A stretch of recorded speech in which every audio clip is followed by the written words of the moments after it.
Hello class, welcome to this week's filmmaking lesson. First, we will be doing Walt Disney Home video releases. Today, we will be doing the New Mutants 2020 film.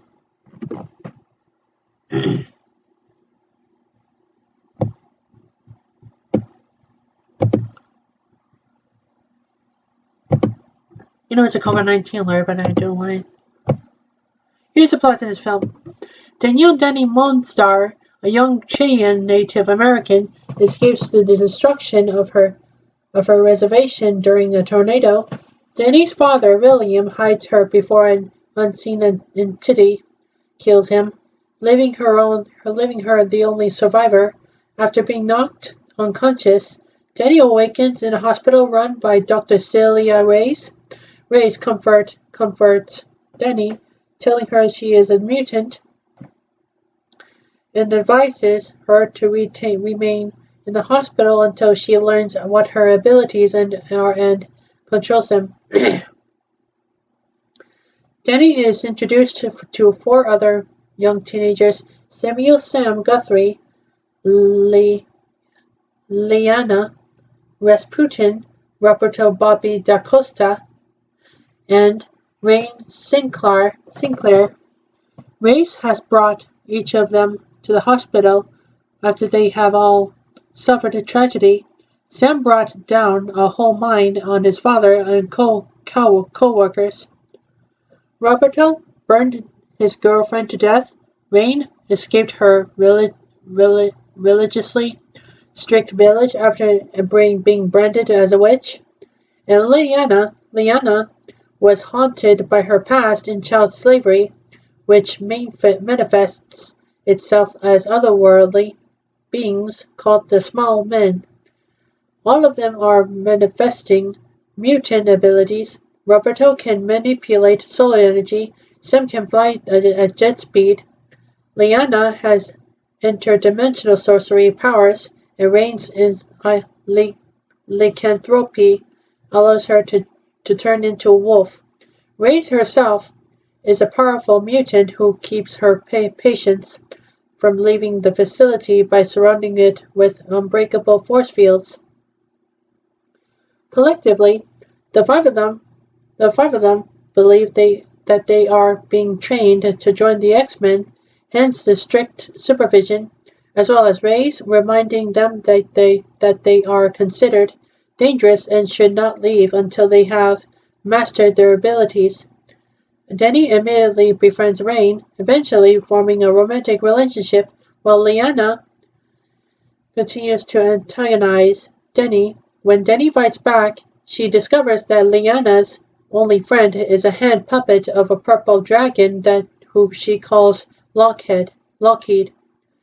Soon the group all begin to have horrifying visions of their past tragedies, one of which results in Rain getting branded in the neck. Liana deduces that the visions are the result of Denny's powers manifesting. She has the ability to create illusions based on a person's psyche. Reyes consults her employers, the Essex Corporation, who instructs her to collect Denny's DNA and have her euthanized. As Reyes takes Denny away, Rain suspects that something is wrong. Liana and Sam are attacked by the Small Men, and while Roberto tries to break through the barrier, which has shrunken down, Denny uses her powers to learn of Reyes' true intentions before Rain arrives in half-wolf form and rules Reyes. Forcing her to flee, the five regroup and realize that, in order to escape, they have to kill Reyes to deprive the force fields of their power source. They find her and Reyes traps them, revealing that she was training them to be killers for Essex. Before she can crush Denny to death, the entity, Demon Bear, who had been following Denny and was the true reason for her reservation was destroyed, arrives and mauls Rey throwing her body down to the floor. Liana summons her powers to jump between Limbo and recruits a real-life version of Lockheed to take on Demon Bear. Eventually, Sam and Roberto join the fight, overcoming their insecurities. In the process, Rain tries to reach through to an unconscious Denny until she is forced to fight the Demon Bear alone. Denny is visited by her father's spirit, who encourages her to face her fear. Denny awakens and confronts Demon Bear, calming it into submission and allowing it to rest. As day breaks, the group, now calling themselves the New Mutants, learn that the force field is down and head out together to face the unknown. Alright. On Tuesday, we will be doing Ice Age 2002 film. Here's the plot in this film. A Chronopio, known as Scrat, attempts to find a place to store his acorn for the winter. Eventually, as he trips to stomp into the ground, he inadvertently causes a large crack to form in the ice that extends for miles before setting off a large avalanche which nearly crushes him. He barely escapes, but finds himself getting stepped on by a herd of prehistoric animals migrating south in order to escape the forthcoming ice age. Sid, a clumsy ground sloth, is left behind by his family and decides to move on by himself, but is attacked by two Brontosaurus after ruining their meal and making them angry. Sid is soon rescued by Manny, a cynical woolly mammoth heading north who fights the rhinos off and continues on his path. Sid joins Manny, not wanting to be alone and unprotected. Manny is annoyed by Sid's outgoing demeanor and wishes to migrate on his own, but Sid nonetheless continues to follow Manny. Meanwhile, Soto, the leader of a smaller dumb pack, wants revenge on the Neanderthal tribe for killing half of his pack by eating the chief's infant son, Russian. Alive, Soto leads a raid on the Neanderthal camp, during which Russian's mother flees with her son. Cornered by Soto's Lieutenant Diego, she leaps down the waterfall with Roshan. As punishment for his failure to retrieve Roshan, Diego is sent to find and retrieve him while the rest of the pack waits for him at the mountain known as Half Peak. If he fails, he will be killed in Roshan's place. Later, Sid and Manny encounter the mother, struggling out of the lake, dying from her plunge. The mother only has enough strength to entrust Roshan to Manny before she dies and disappears into the water. After much persuasion by Sid, they decide to return the baby, but when they reach the Neanderthal settlement, they find it deserted. They meet up with Diego, who convinces the pair to let him help by tracking the Neanderthals. The four travel on, with Diego secretly leading them to Half Peak, where his pack is waiting to ambush them. After encountering several misadventures on their way, the group reaches a cave with several cave paintings. There, Sid and Diego learn about Manny's past and his previous interactions with the Neanderthal hunters, in which they slaughtered his family consisting of his mate and child, leaving Manny a depressed loner. Later, the group almost reaches their destination, Half Peak, only to encounter a forming river of lava. Manny and Sid, along with Russian, make it across safely, but Diego ends up hanging on a cliff, about to fall into the lava. Manny saves him, narrowly missing certain death by falling into the lava himself. The herd takes a break for the night, and Russian takes his first walking steps towards Diego, who starts to have a change of heart about his mission. The next day, the herd approaches the ambush, causing Diego, now full of respect for Manny for saving his life, to change his mind and confess to Manny and Sid about the ambush. As the pair turn hostile towards him, Diego pleads for their trust and tries to foil the attack. The herd battles Soto's packs, but despite their efforts, Soto and his associates manage to corner Manny. As Solo closes in for the kill on Manny, Diego sacrifices himself by jumping in the way and is injured as a result. Manny then knocks a distracted Soto into a walk wall, causing several sharp icicles to fall onto Soto, impaling and instantly killing him. Horrified, the rest of the pack retreat. Manny and Sid will mourn for Diego's injury, which they believe is fatal, and continue their journey without him.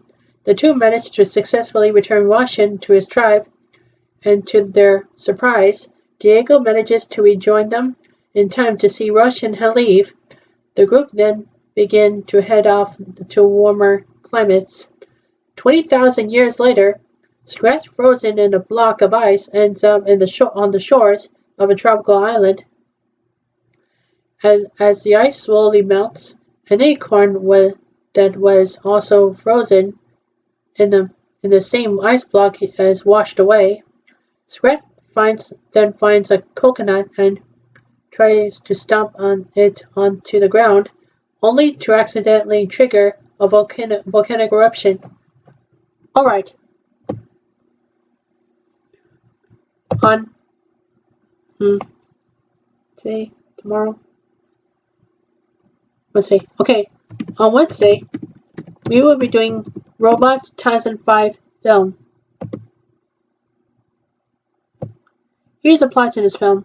In a world populated by sentient robots, Rodney Copperbutton is an aspiring young inventor who idolizes Big Walt, a famous inventor, entrepreneur, and philanthropist whose company, Big Weld Industries, provides robots with spare parts, following Big Weld's example to fill a need. Rodney invents Wonderbot to assist his dishwasher father Herb. When Herb's supervisor confronts them, Wonderbot malfunctions and wreaks havoc in the kitchen, leaving Herb in debt. To help Herb pay for the damages, Rodney decides to move to Robot City, hoping to present Wonderbot to Big Weld Industries in order to get a job there.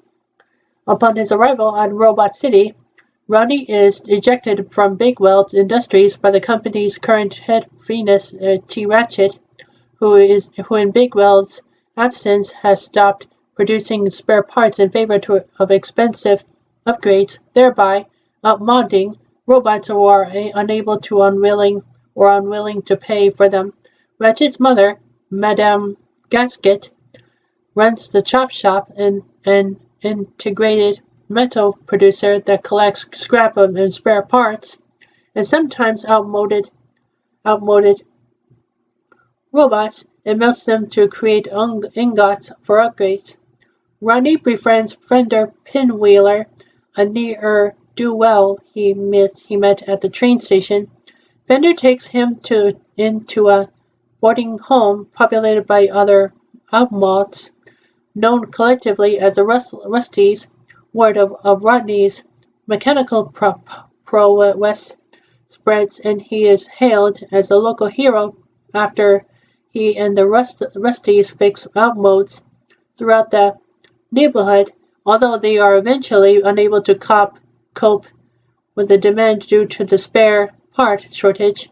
Hoping to enlist Big Weld's help, Rodney and Fender infiltrate the Big Weld Ball, where Big Weld is reputed to make an appearance, only for Ratchet to announce that Big Weld will not attend. Enraged, Rodney publicly berates Ratchet, who orders his security team to eliminate him. Cappy, a Big Weld Industries executive opposed to Ratchet's plans, rescues Rodney and Fender. Fender is captured by Sweeper, a vehicle that collects scrap metal and outmodes, and taken to the chop shop where he discovers Gasket and Ratchet's plan to use a heavily armed fleet of super sweepers to destroy all outmosts throughout the city in order to make them into more ingots. Meanwhile, Rodney and Cappy fly to Big Welt's mansion where Rodney confronts Big Welt, imploring him to return to Big Welt Industries. Disgruntled, Big Welt reveals that Ratchet's greed and business sense won over his idealism in the management of Big Welt Industries and orders Rodney and Cappy to leave. Crashed, Rodney calls his parents and tries to return to Revit Town, but Herb encourages Rodney to fight for his dreams, or he will spend the rest of his life regretting it like Herb did. Vender returns upon escaping from the chop shop and reveals Gasket and Ratchet's plot. Rodney rallies Cappy and the Rusties to stop them, soon joined by Big Welt, who has regained his resolve after realizing how much that he and his ideals meant to Rodney. The group returns to Big Welt Industries, where Big Welt fires Ratchet, who ultimately knocks him unconscious, planning on melting him down as well. Rodney, Cappy, and Wonderbot rescue Big Welt from Ratchet and escape with the Rusties in a security vehicle with Ratchet close behind. Rodney unclips Ratchet's vehicle to break free, but their vehicle loses control in front of the chop shop and Big Welt is rolled inside. Undetermined to give up, Rodney upgrades the Rusties to rescue Big Welt. Rodney, Cappy, and the Rusties battle the Gasket and her army of super sweepers alongside an army of outmosts that Rodney had repaired earlier. Gasket is killed when Wonderbot throws her into her own furnace, while Rodney and Big Welt immobilize the super sweepers and defeat Ratchet, who is stripped of his upgrades and is left stuck on the ceiling with his father. Taking control of Big Welt Industries once again, Big Welt promises to make spare parts available to everyone. Later, Big Welt holds a public ceremony in Revit Town, where he nominates Rodney as his new second-in-command and eventual successor. Rodney provides her with new replacement parts and a flugelhorn-like instrument to fulfill his dream of being a musician. After a shaky start, Herb leads Rodney, Cappy, and the Rusties, Big Welt, and the townspeople in arousing their edition of Get Up Alpha That Thing. Alright. On Thursday, we will be doing Onward, Cousin 20 film. Here's the plot in this film. In a world inhabited by mythical creatures, magic was commonplace several millennia ago. Though difficult to master after technological advances over the centuries, magic became obsolete and was largely discarded. In a modern day, two elf brothers, Ian and Barley Lightfoot, live in the city of New Mushroomton. Ian, the younger of the two, is a high school student lacking self-confidence, and Barley is an enthusiastic, impulsive history and RPG fan. Their father, Widden, died of a severe illness shortly before Ian was born, and their mother, Laurel, has a new boyfriend, a centaur police officer called Bronco, whom Ian and Barley dislike.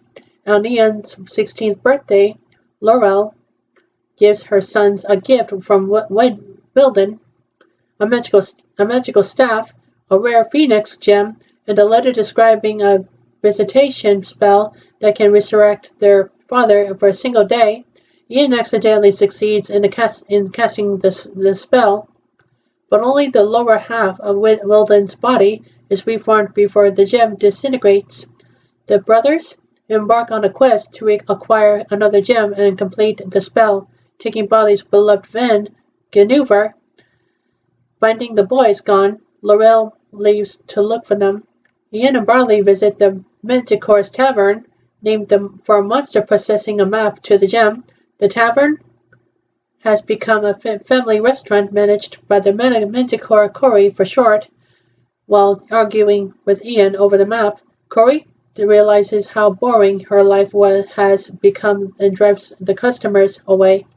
In a fit of rage, accidentally setting fire to the restaurant on the map, the brothers' only clue to the gem is a children's menu suggesting Raven's Point.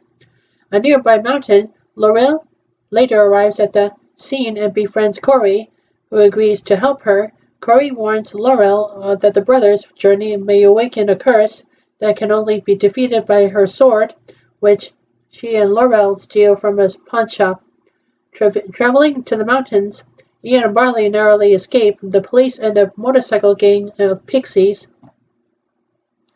Relying on Ian's newly awakened spellcasting abilities and Barley's RPG instincts, Raven's Point leads them on a trail indicated by the series of raven statues, but Colt follows them, calling in reinforcements. After coming to a dead end, Barley sacrifices Guinevere to cause a landslide, blocking their pursuers. Following the statues, the brothers descend through a cave and avoid a series of traps and deadly creatures, during which Barley reveals to Ian that he was unable to emotionally bring himself to say goodbye to Wilden when he was dying in the hospital. The final obstacle sends them back to the surface, where they find themselves in front of Ian's high school. Infuriated at Barley's advice, Ian lashes out at him for leading them on a wild goose chase and walks away with Wilden. Rereading his list of things he always wished to do with Wilden, Ian realizes that Barley has been a father figure throughout his entire life and returns to make amends. Barley discovers that the needed gem inside a historic fountain across the street from high school and retrieves it. Unwittingly triggered the curse Corey spoke of, which creates a dragon-shaped golem out of pieces of the school and other nearby objects. Bent on claiming the gem, Ian's staff is knocked into the ocean during a battle with a golem, but he reforms it from a splinter embedded in his hand and continues to fight the fight.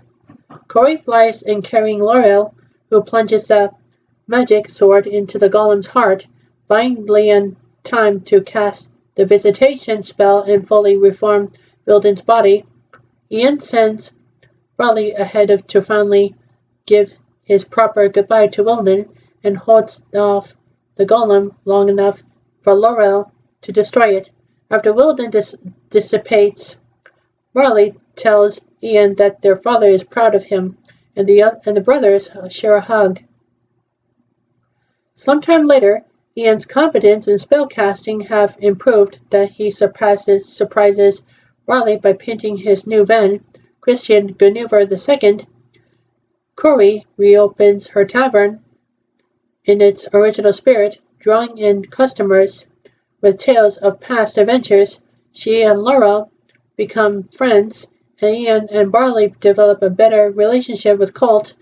As the world begins to rediscover the magical arts of the past, the brothers set off on a new quest. Alright. On Friday, we will be doing Zombies 2.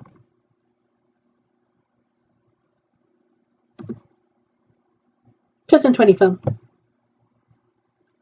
Here's a plot to this film. It's a long plot, okay. In the earlier days of Seabrook, settlers fought off a group of werewolves for a moonstone that they have since kept hidden on the ground. In the present, time has passed since Seabrook and Zombietown settled their differences. Zeb plans to ask Edison to prom Seabrook's version of prom, while Edison works to lead her team of zombie and human cheerleaders against a team of more experienced all-human cheerleaders. We got this. Bucky announces he will be running for class president, and as a result, he will be passing the cheer captaincy onto someone else. which both Addison and his sidekicks, the ACs, show interested.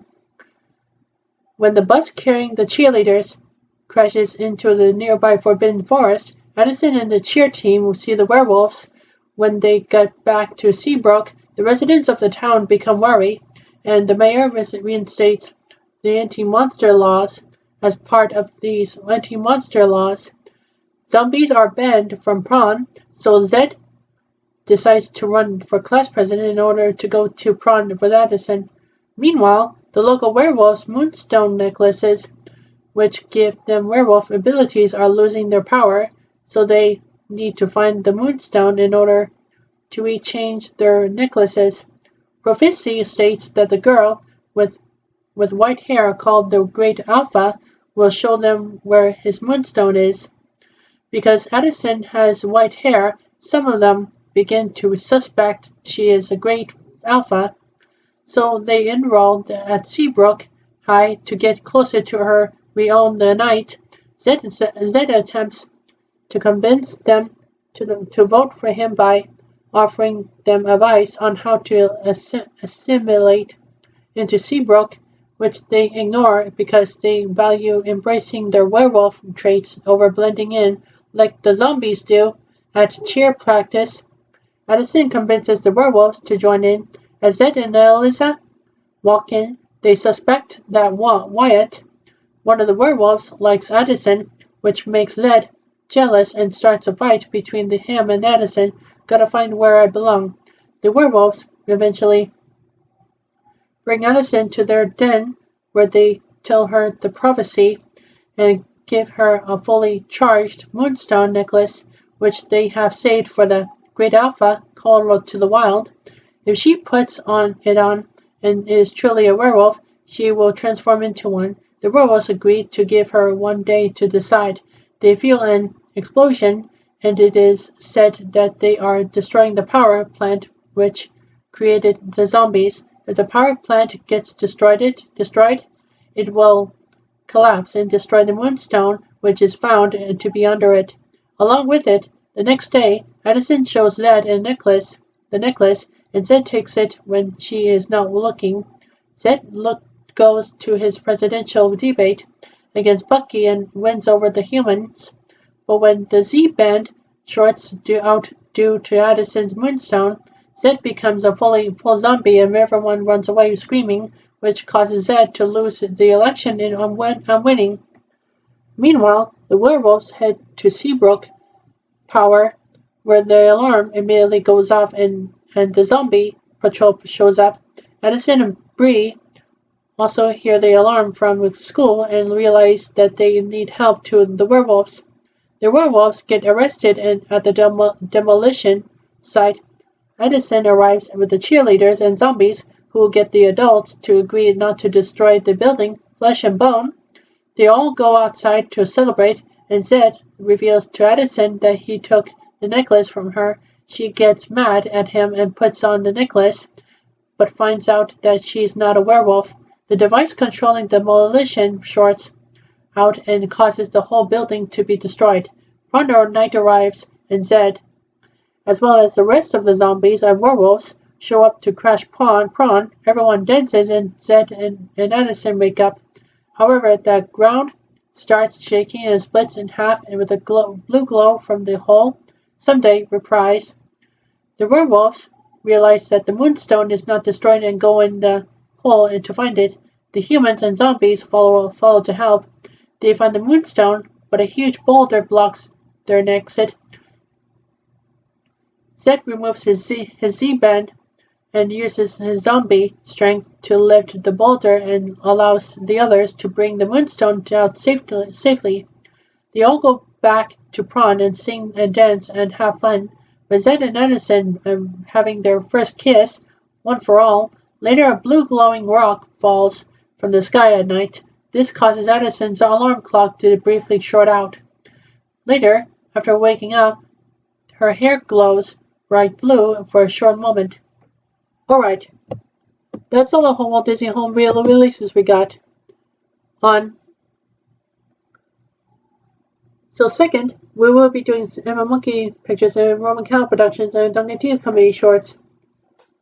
It is about Autumn, who is saved by the trees and leaves and acorns and everything, but the chipmunk finds the red squirrel finds the nuts to make it to store before the winter, and then he loses all his acorns, but he finds out that acorn was gone, and the acorns will be restored again, and then he finds out that acorn was really full, and it blocks the exit. All right, that's all the shorts we got. On So third, we will be doing Samsung Galaxy S20 Note 20 series. It is about Mimi who is traveling along to the other districts, but the district was revealed to be 227 building, who reveals that the girl who was abruptly saw Mimi and Senator Wataba at the hotel and watching TV about audio has gathering sizes to be restricted.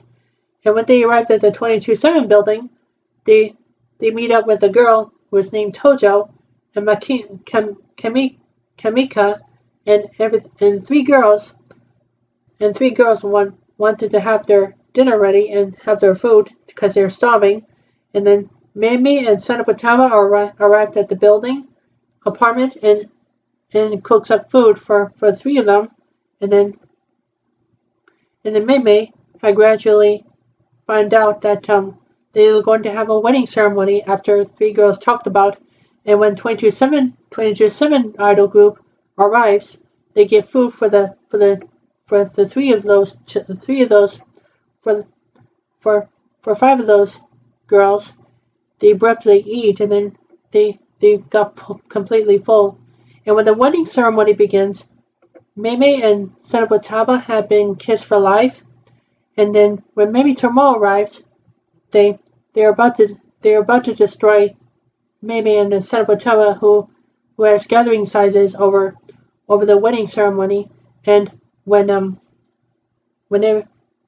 the hero arrives, the hero tells Mimi and Son of Wataba that the Black Viper was coming, and they all run for lives. And the news began about this one.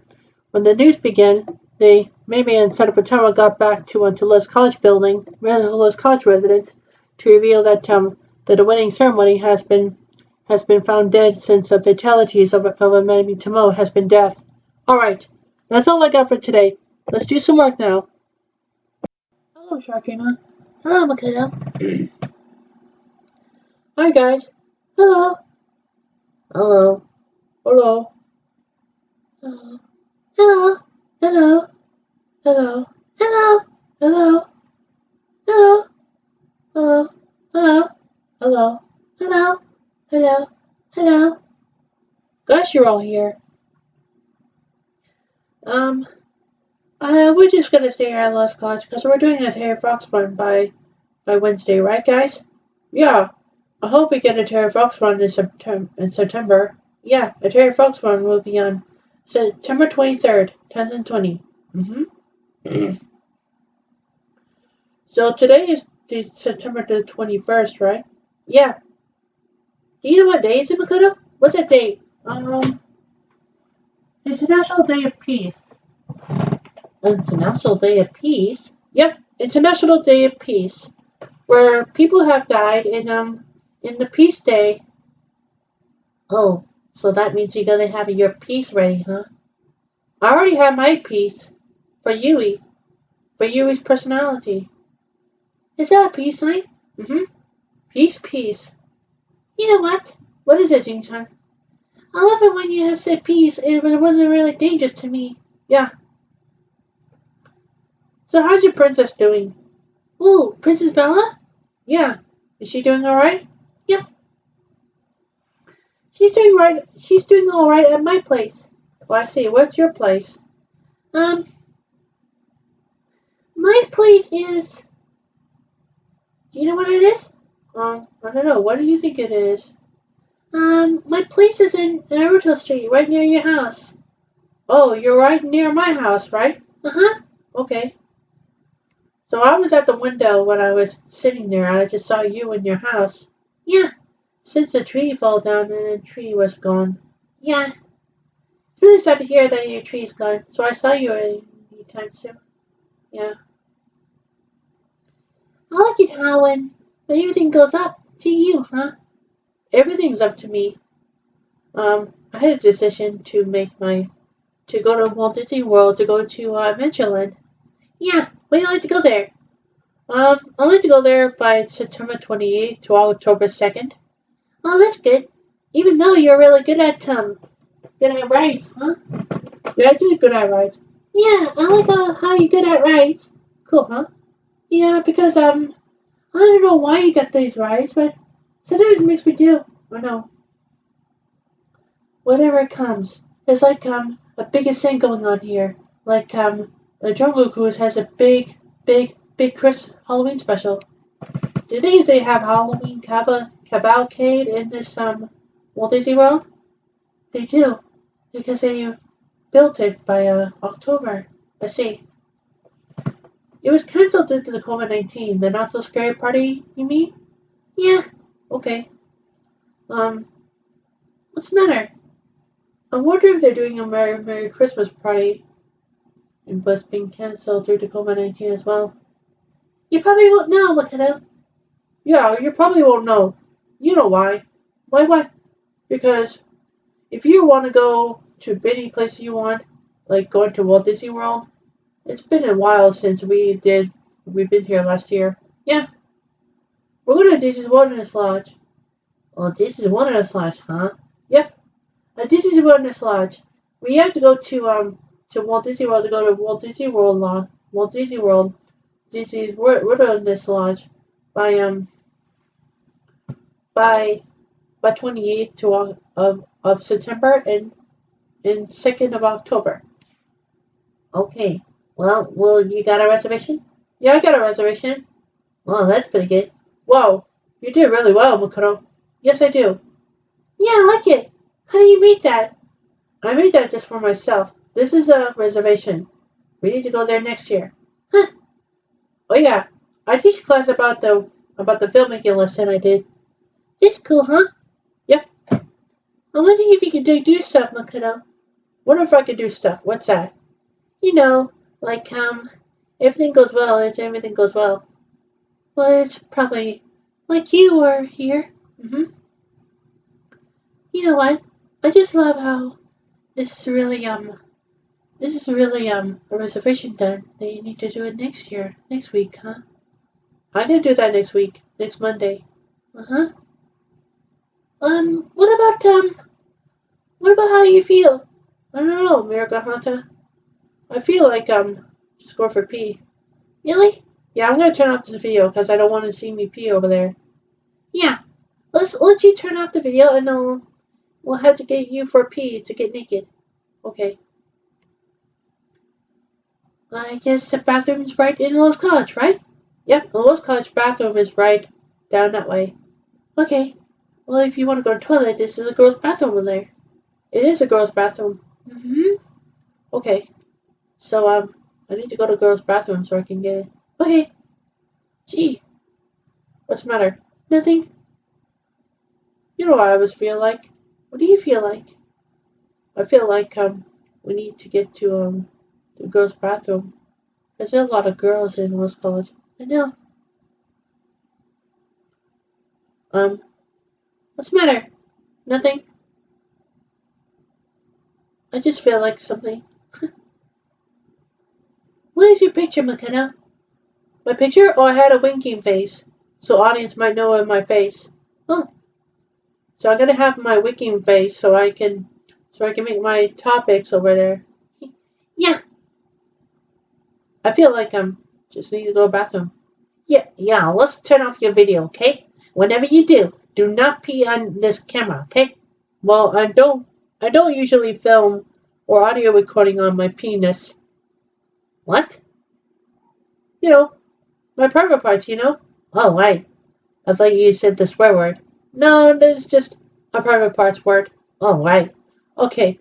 You know what the private parts word is? What? Butt. Or asshole. You know, this is kind of good thing. And I don't say that word. Yeah. If you don't say that word, that's probably a bad name. Well, sometimes I make the butthole to go out of my brown turds. You know what? That's not good either. Yeah, that's really not good either. You know what? It's really funny that's pretty funny that you had say the T word. I don't know why I've got anything I had on my poo. You know what? You need to turn off. Yeah, like you always do. You know what? I just wanted to say if you want to go for pee, we need to all go for pee too. Wait, you're going as well? Yes, we do. All of us. Okay. We got this. We got this. So let's stand up together. We'll go for pee, and we'll come back here. Okay. I'm right behind you, Makoto. Yeah, I'm right behind you, Makoto. Me too. All right, let's get to it. Okay, good.